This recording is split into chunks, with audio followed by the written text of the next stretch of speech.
I see through your motives. You marry for money. Spare me your absurdities.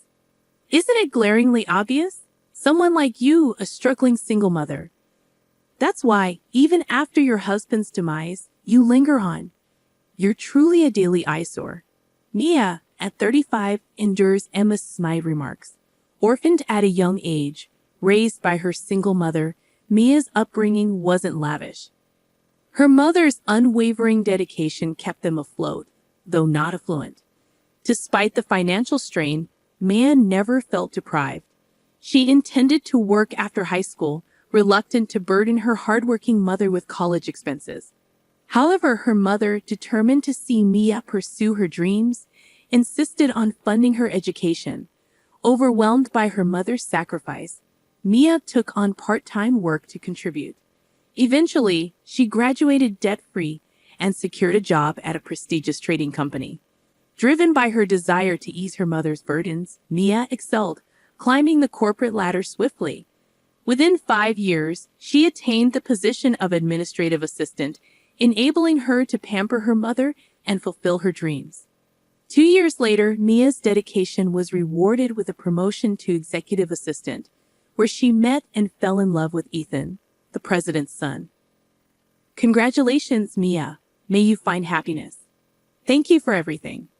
Mia's heartfelt gratitude brought tears to her mother's eyes, radiating joy.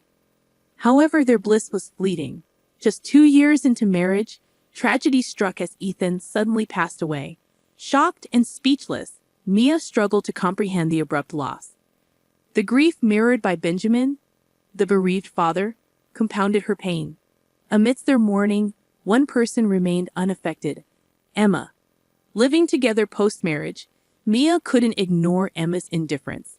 Emma, unrelated to Ethan by blood, had entered Benjamin's life when Ethan was just a child, seeking companionship after his wife's death. No need to worry, Mia. Everything Ethan owned is mine anyway. Lighten up, it was just a jest. A little levity in these somber times could do us all good. But alas, your hopes of inheriting our wealth have vanished. Never did I expect such audacity from you. Marrying a man like Ethan solely for love? Unbelievable. Cease your baseless accusations. Ethan was irreplaceable to me. Emma assumed Mia would depart upon Ethan's demise. Yet Maya remained, witnessing Benjamin's stoic facade crumble beneath the weight of his grief. She couldn't bear to abandon him to Emma's callousness. Their home, brimming with memories of Ethan, became her sanctuary. Mia's bond with Ethan was profound, his absence a palpable ache. Ethan once confided in Mia, describing Emma as more of a roommate than a mother. Emma's facade shattered in Ethan's absence, revealing her true nature. Mia chose to stay, honoring Ethan's memory and supporting Benjamin through his anguish. Despite Emma's disdain, Maya remained steadfast, unwilling to relinquish the home she shared with Ethan, where their love lingered in every corner. "I'm counting on you to look after Ethan," Ethan's father would say. "Of course, Ethan is dear to me too. Knowing you're here for him allows me to focus on my work," Emma would reply with a smile. "Don't worry about a thing. Give your best at work," Ethan's father reassured her. "Thank you. Have a good day." But as soon as the door closed behind him, Emma's smile faded. "Ah, finally, he's gone. Now where should I go today? Perhaps I'll invite a friend to the movies," she mused. "You're heading out again?" Mia would inquire. "Yes, any objections?" Emma retorted, "Oh no, just remember not to bother your father unnecessarily. He's working hard for you. If you raise concerns, he'll worry and won't be able to concentrate. Just quietly study at home," Maya reminded her. That was our daily routine, yet it didn't seem to trouble Ethan much once he got accustomed to it. In fact, he found solace in not being overly scrutinized. As a child, he viewed Emma as a chameleon. "I don't really mind. I see her as Dad's wife, not my mom," Benjamin expressed. He was grateful to Emma for stepping in when he was young, allowing his father to focus on work. Benjamin inherited the company from his step-grandfather and demonstrated a natural talent for running it. As soon as he assumed control, the company flourished. Managing 5 businesses with annual revenues in the high hundreds of millions kept Benjamin relentlessly busy. My husband recounted how Benjamin barely had time to relax at home when he was a child. Witnessing his father's exhaustion, my husband refrained from burdening him with trivial matters like Emma's behavior. He felt adequately cared for and kept his concerns about Emma to himself. He was easygoing, never the typical heir to a vast empire. Were you ever upset about it? Nah, not really. As long as she was home, Dad was at ease, able to focus on work. We never went hungry, and there were always snacks. I see, my husband chuckled. I admired that about him. They weren't unkind to me. They just weren't overly doting. Emma would throw sarcastic remarks my way occasionally, but I brushed them off as typical in-law banter. Besides, she kept busy with theater outings, shopping, and dining with friends. Since I was occupied with work, our paths seldom crossed, and her remarks didn't bother me much. If my husband didn't find Emma's spending problematic, I saw no reason to raise the issue. Yet Emma's lavish expenditures, contrasting with my frugal upbringing, unsettled me. It seemed wasteful. But without Benjamin or my husband expressing concern, I kept my thoughts to myself. However, after my husband's passing, Emma's carefree shopping and lack of grief for Ethan intensified my discomfort. Emma, please support Benjamin. Despite his facade, he's truly lonely, I urged. Why should I heed your words? Are you plotting to snatch our inheritance? Emma retorted. I've never entertained such thoughts. Well, Ethan's gone. Why don't you leave too? I'm staying. Benjamin said I'm welcome as long as I need. Emma shot me an annoyed glance but said no more. Perhaps relieved I wasn't a threat to Benjamin's wealth. Yet, as years passed, Emma's irritation with my presence grew evident. Her barbed remarks stung deeper. I questioned if it was right to remain where my husband was absent. Maybe returning to my single mother was best. Enduring Emma's sarcasm felt unbearable. My mother turned 60 this year, marking 3 years since my husband's passing. Contemplating my future, Benjamin's collapse changed everything. Although the company remained stable due to his prepared successors, Emma's demeanor shifted noticeably. That man got what he deserved. He's been miserly lately. What do you mean by stingy? Emma inquired. Our credit card limit got reduced, and our living expenses have been trimmed. Is the company facing difficulties? I responded. I doubt it. Remember last year you missed our husband's 3rd anniversary ceremony because of a hangover from a wild night out. Benjamin, who rarely checked on your spending, caught wind of it through the credit card bill. Missing our son's memorial was a breaking point for him, I explained. In his anger, Benjamin decided to restrict your spending. Despite that, you still receive enough for a comfortable life. Benjamin mentioned the company's troubles, attributing them to your absence. Don't act clueless. You're aware too, all because we lost our son. How does that justify jeopardizing the company? I added. No, I genuinely didn't know.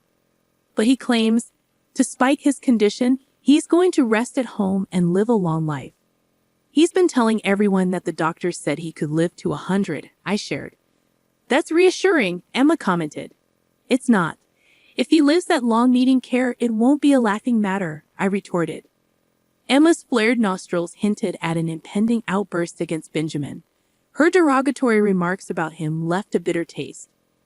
Who did she think had been funding her extravagant lifestyle? Even if Benjamin's company faced troubles, she could at least offer support, I thought. Then Emma dropped an unexpected bombshell. So I've decided to divorce him. Excuse me? Consider it. The company might be facing trouble. What if we end up in debt? It's prudent to settle the property and leave before we're penniless. Are you planning to abandon Benjamin when he needs assistance? I can't handle caring for a bedridden old man with no funds left. I intend to secure what I can before his will is depleted and bid farewell. Is that clear? Emma's calculated words, delivered with a hint of triumph, filled me with revulsion. However, just a week after our conversation, Benjamin's health took a drastic turn, leading to his swift demise. He's gone too, just 3 years after my husband. It felt like the world plunged into darkness.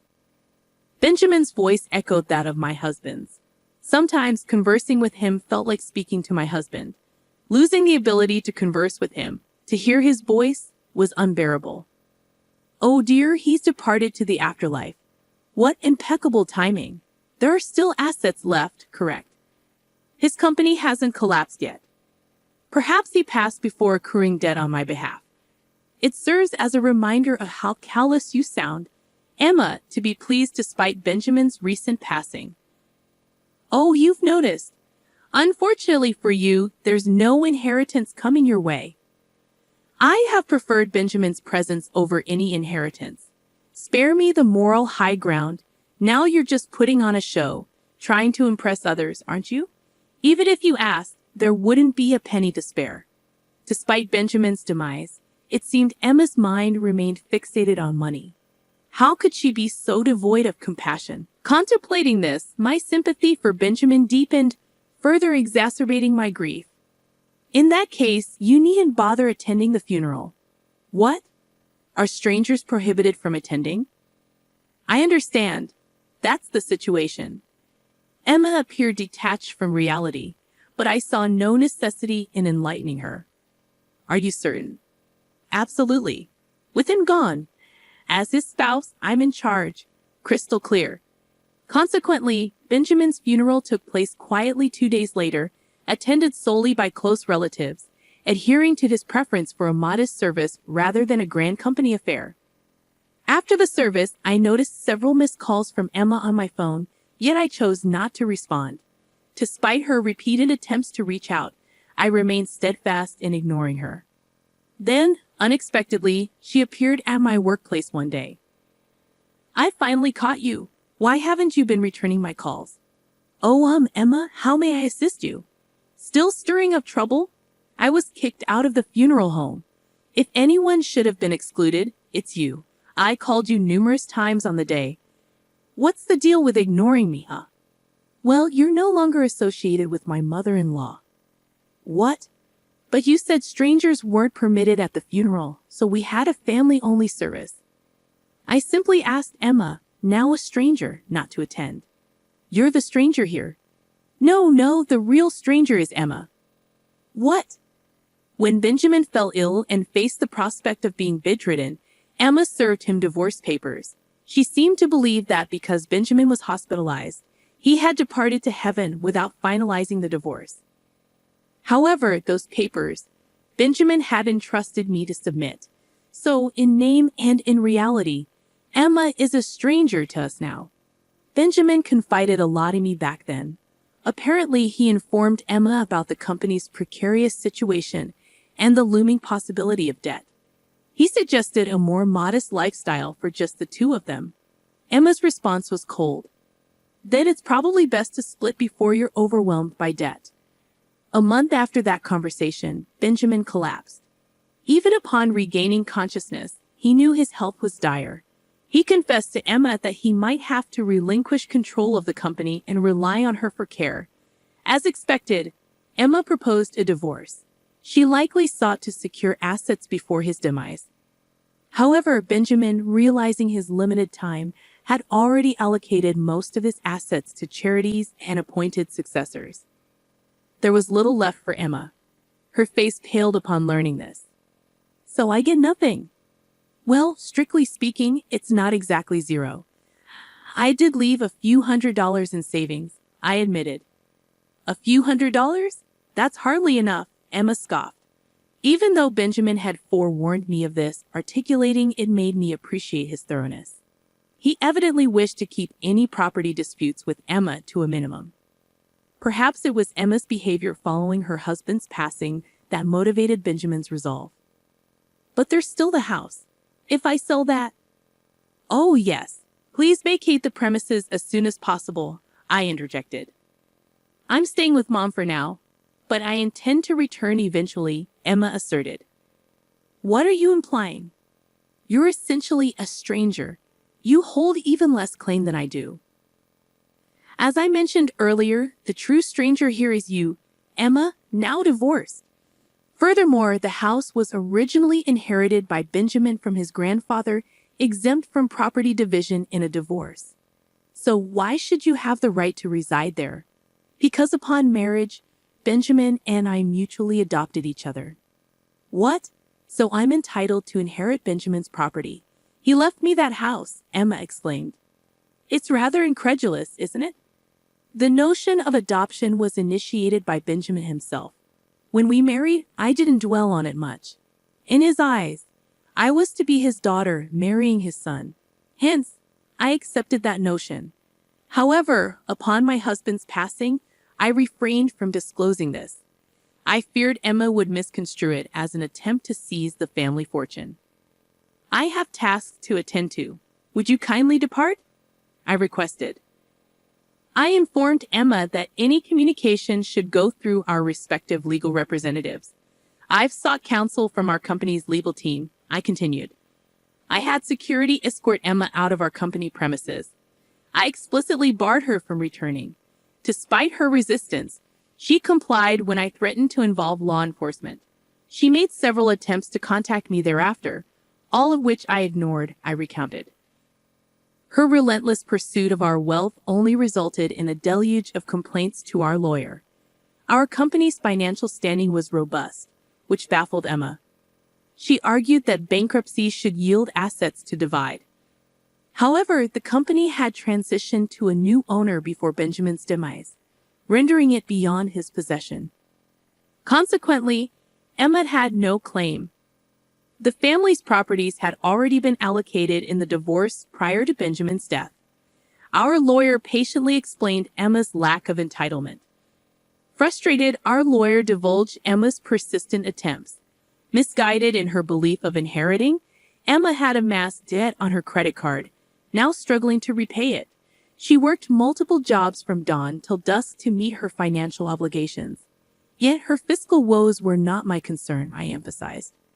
Emma was a decade younger than Benjamin, marrying him at 25 and now at 55. Their nearly 30-year marriage entitled her to survivor benefits from Benjamin's Social Security contributions, even after their divorce. However, eligibility hinged on her turning 60, still 5 years away. Additionally, she needed to file for a pension division within 2 years of their divorce. I doubted Emma's awareness of these stipulations, nor did I feel inclined to enlighten her. Her welfare was neither my concern nor my responsibility, I stated firmly. And so, I reside in the home once shared with my mother, Benjamin, and my husband. Days pass tranquilly. Memories of my husband and Benjamin evoke both smiles and tears. Yet, recalling their warmth spurs me to embrace each day with a smile, I concluded.